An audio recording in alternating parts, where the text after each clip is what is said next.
Hi there, welcome to Cybersecurity Dojo. My name is Dave, and in today's video, we'll be discussing the critical cybersecurity principles of authenticity and non-repudiation. Why does this matter? Every day, we rely on digital transactions, secure logins, and signed documents. But how do we prove something's genuine? And how can we ensure that someone can't deny their actions? In this video, we'll break down what each of these concepts mean, how they work together, and where they're used in cybersecurity. With that being said, let's get started.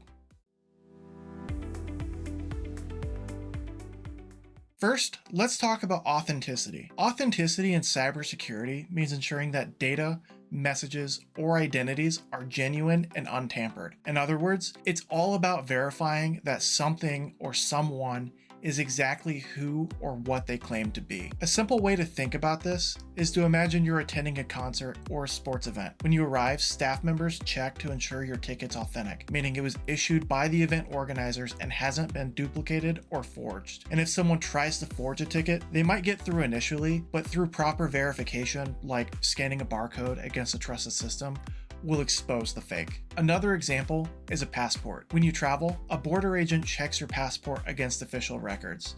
If everything matches, your identity is authenticated and you're allowed through. In cybersecurity, we can use a few different methods to ensure authenticity. First, we can use an SSL TLS certificate for websites. Have you ever noticed the padlock icon on your web browser? That's your web browser verifying the authenticity of a website using an SSL TLS certificate. These certificates are a type of digital certificate issued by a trusted authority called a certificate authority, or CA for short. They verify that the website is legitimate and encrypts the connection between you and the site. If the certificate isn't valid, you'll get a warning because the site's identity can't be validated and is therefore treated as untrusted. If you want to learn more about encryption, please check out my previous video where I cover it in depth, and I'll link that down in the description below.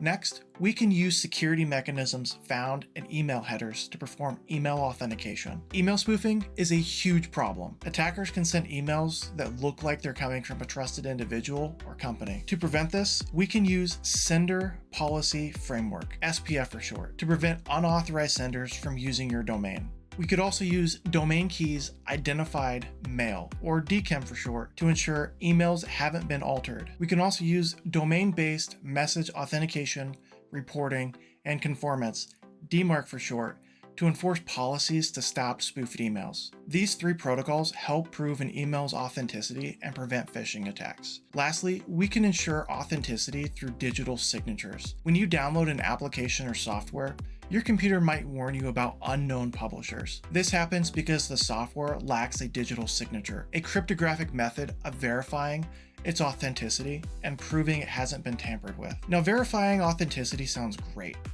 but here's something to think about.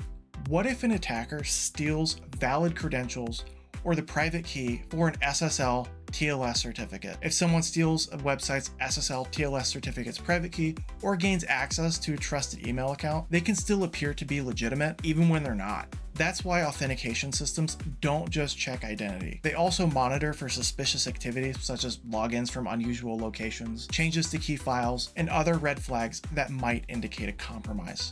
Let's recap. Authenticity is important because without it, attackers can impersonate websites, send fake emails, or distribute malicious software under trusted names. It's a core principle in cybersecurity that helps users and systems verify trust. But authentication alone isn't always enough.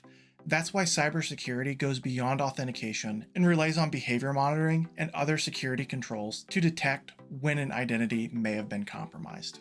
Now that we've covered authenticity, let's talk about non-repudiation, another key cybersecurity principle. Non-repudiation ensures that someone can't deny performing an action. In other words, if you send a message, sign a document, or make an online transaction, there's proof it was you who did it, and you can't later claim it wasn't me. An example of this is signing a contract. When you sign a physical contract, your signature serves as proof that you have agreed to the terms. In the digital world, it's a little bit more complicated. We use things like digital signatures and cryptographic logging to achieve the same thing. We ensure non-repudiation in cybersecurity through means such as digital signatures. Just like signing a physical contract, a digital signature uses cryptographic techniques to prove that a document or message was created by a specific person. These are common in legal documents, emails, and software distribution. Another method that we can use is logging and audit trails. Security logs track actions performed on a system,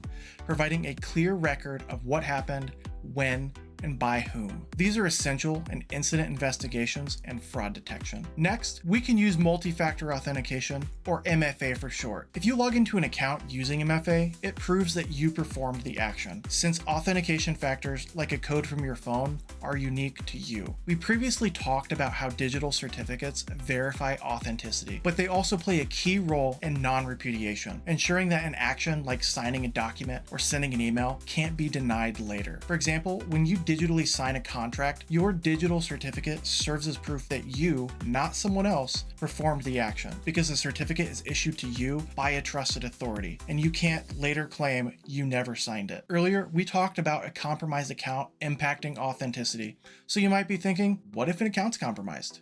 If an attacker steals your password or authentication token, they can sign a document, send an email, or perform an action in your good name. At that point, the system has no way of knowing whether it was actually you or the attacker. Fortunately, we have some options to reduce that risk. We can use things like stronger multi-factor authentication, such as hardware-based MFA, to make it harder for an attacker to gain access to the account, even if they compromise the password. Or perhaps we can use biometric authentication to ensure only the authorized user is performing the action. Another control we can use is behavioral analytics and AI-based anomaly detection to monitor login patterns, IP addresses, and behavioral traits to flag suspicious activity. For example, if your account suddenly logs in from another country that you don't work in, the system can require additional verification before allowing access. Let's recap. Non-repudiation is important because without it, a user could deny signing contracts, claim they never sent an email, and dispute online transactions even when there's proof they authorized it. However, non-repudiation is only as strong as the security of the credentials or keys